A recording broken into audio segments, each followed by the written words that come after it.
Hello, how are you all doing today?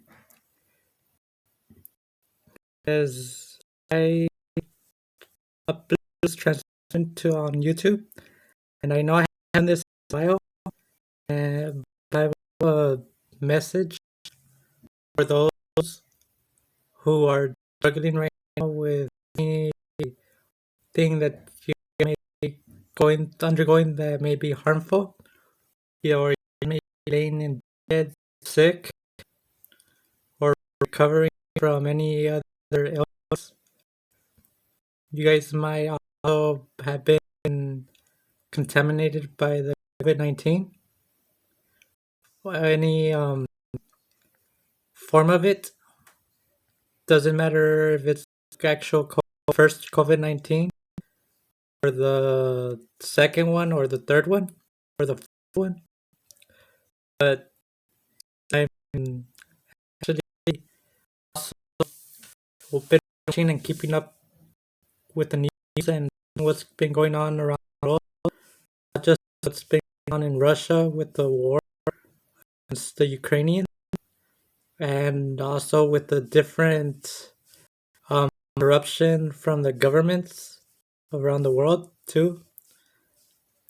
But I also been watching stuff about the volcanic eruptions and the earthquakes that's been occurring in the world too, in different areas that have had earthquakes of that tremor. If you guys remember a few years ago back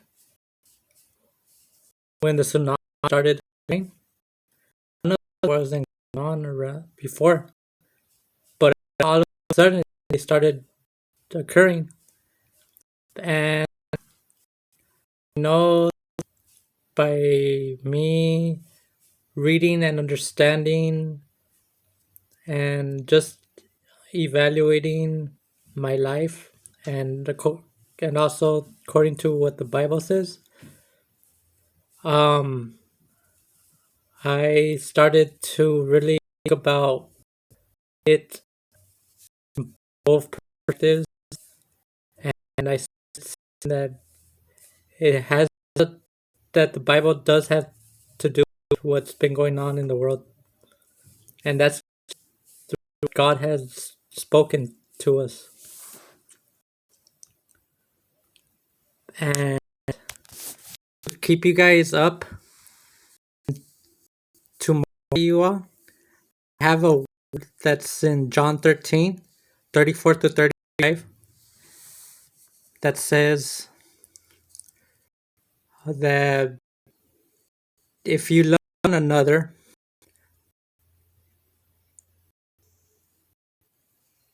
basically it's about love.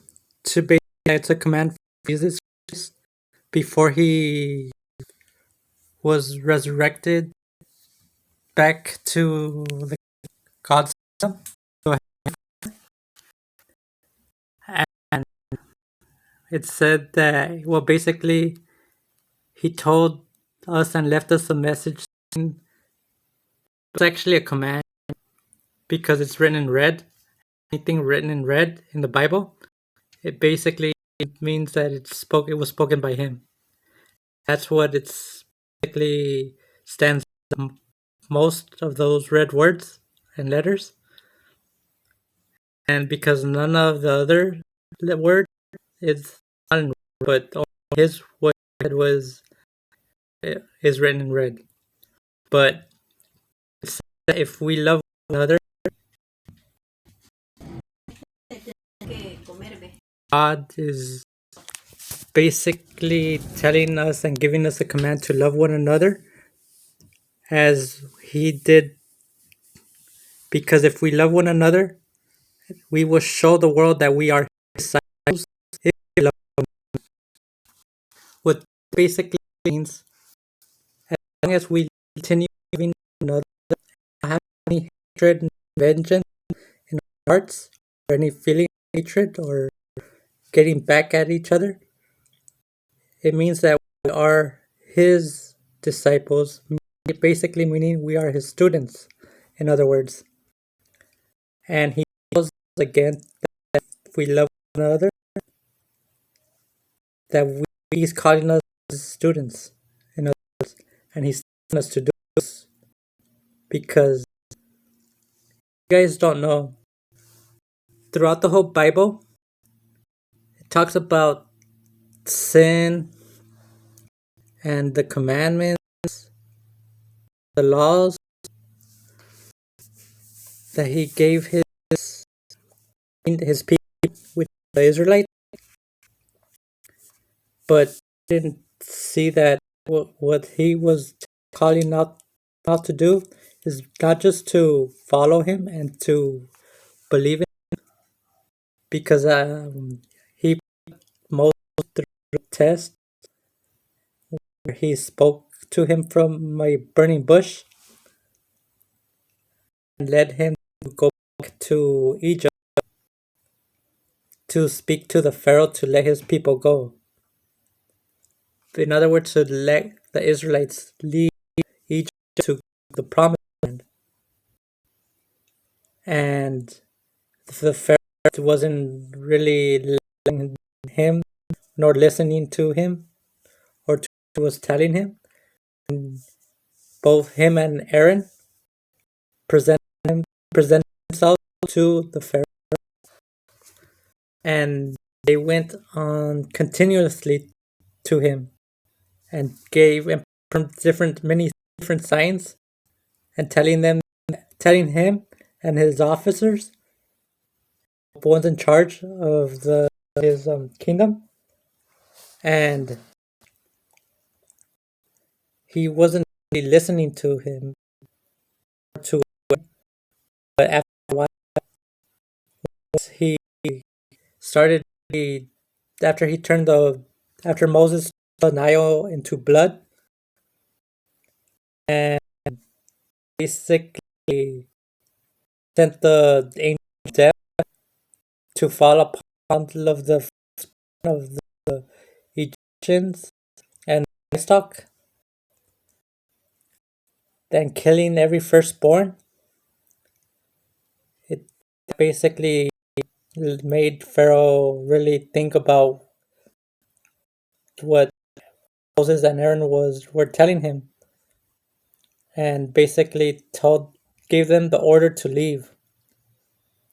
And after they started leaving, packing up to cross, before they cross, Pharaoh was talked to by his officers that it was the wrong decision to let them go, and he basically ordered them to go after them and bring them back. But God had a different plan for them, and they were telling Moses basically telling him to go back, that it was a mistake to leave Egypt. They were actually basically walking in the desert. They came to the point where to the Red Sea. They had no way to cross, and being chased by the Egyptians. And then Moses basically listened to God. He parted the sea with that, and that's how they were able to cross the Red Sea on foot. And that's what's so amazing, guys, what God could do for us as well. Doesn't matter if we're going through struggles or through pains or through any illness, God is always there for us. As long as we believe in Him and trust in Him and do what He says. And that's basically the message I have for you today. So if you guys feeling down or bummed out or feeling ill or sick, guys, gals, don't worry, God's with you. Just trust Him, have faith, be bold against this virus or whatever you may be going through, and always believe that God's on your side. Thank you, and may you all have a good and blessed day. Bye.